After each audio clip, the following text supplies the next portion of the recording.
Okay, I'm just doing a quick video on the wrist stretch exercises in your Su Lim Tao first form. So after the end of pretty much everything we do, we've got this wrist stretch. And a lot of the time you'll see people skipping over this last bit, and you shouldn't. You should use this wrist exercises, because what these exercises are doing are they're getting you very supple in your wrists. They're allowing you to generate more explosive energy, and just strengthening the ligaments and tendons in the wrist.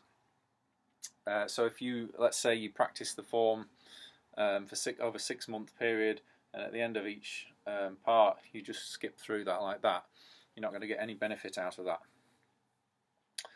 However, if you do these wrist stretches properly, that is, pull this back as far as you can so you get a proper good stretch here. Rotate it 1/4, 2/4, 3/4, and as far as you can get this, so you're trying to rotate it up this way.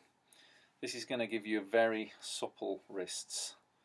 Okay, so you're trying to get it all the way around here as much as possible, and then get as much of a stretch out of this by closing from your little finger all the way down to your big finger, and then squeeze it and relax it. So again, then you're reminding yourself the difference between that tension and that, using as much force as possible, to relaxing, and then you're just drawing it back.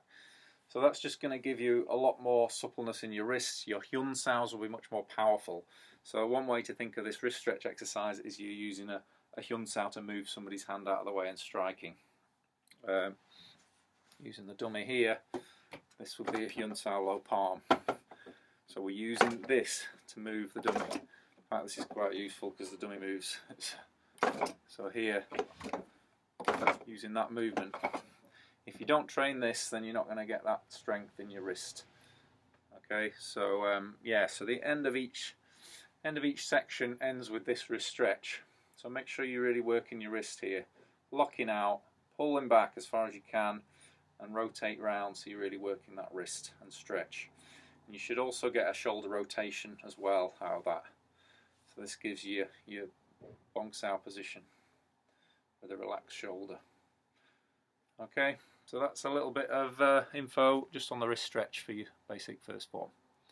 That's the end of this video. We'll see you in the next one. Bye for now.